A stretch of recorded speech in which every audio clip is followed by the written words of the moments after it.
Then it starts with an effective conversion. S-A-L-N. Yeah. An effective conversion conversation, something that you know, and we can take you through this. Ours is called, we call ours affectionately QA, QA, QA.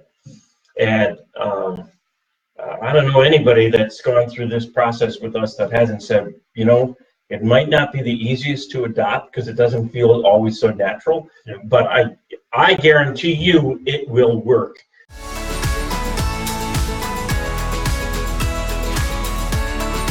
Predictable cash flow, leads, conversion, and then the rest of our equation, which we've taken you through before. We actually covered this last week as well. Your average dollar sale is it's a combination of a lot of things, but at the end of the day, it's, do I have a good product mix? Am I serving my market correctly with my product mix? Good, better, best.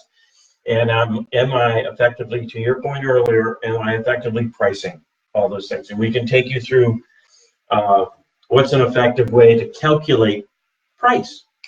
Oops. A whole other episode. Hold up, yeah, and we will. Okay. And then there's, okay, well, how many transactions are people coming back to me?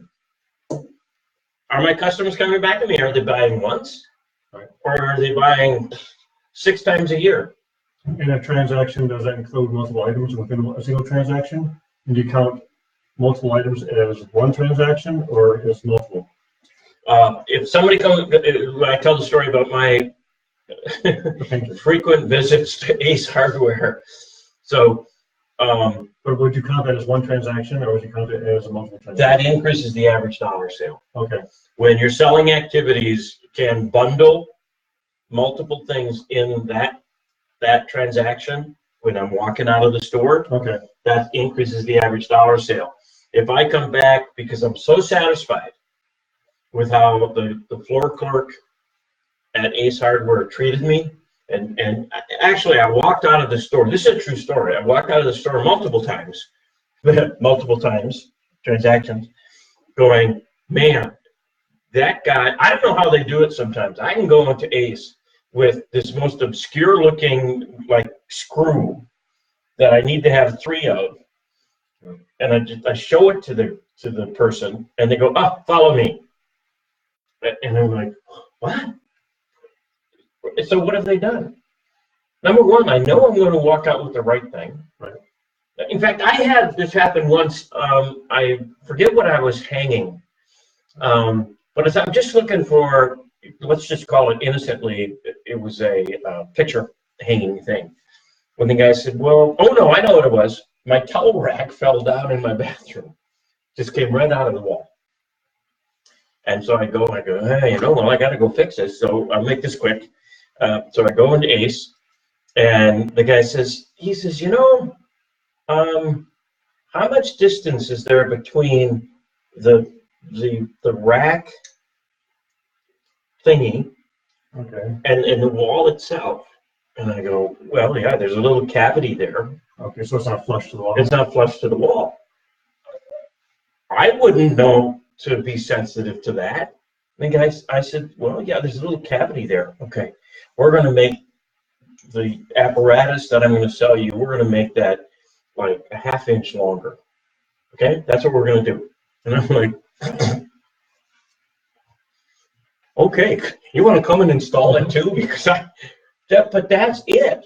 Yep. That's it. So there's part of being a salesperson that's actually taking control of the situation and giving the customer what they need. It's asking questions. Yeah. That's what that person did. He didn't just say, oh, give me that screw. Come on. I'll find you the same screw. And so a month later, my towel rack would have come out of the wall again. Okay. Right? Because he answered the questions, he was able to with the right product, even though it was a product that you needed, not the one you were asking for. Well, and then he determined that, and then he said, I'm going to make a recommendation. And guys, if you remember our QA process, one of the almost final steps of that process is to say, based on what you said, Bruce, may I make a recommendation? And at that point, Bruce goes, yeah.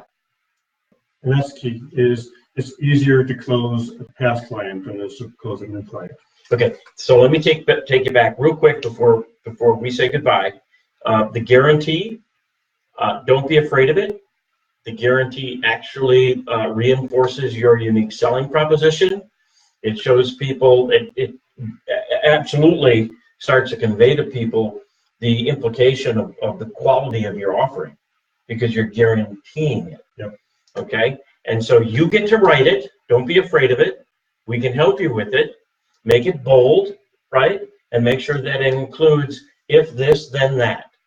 If this does not happen, then we will do this. Okay? Don't worry about if it does happen. I mean, if it does happen, it does happen.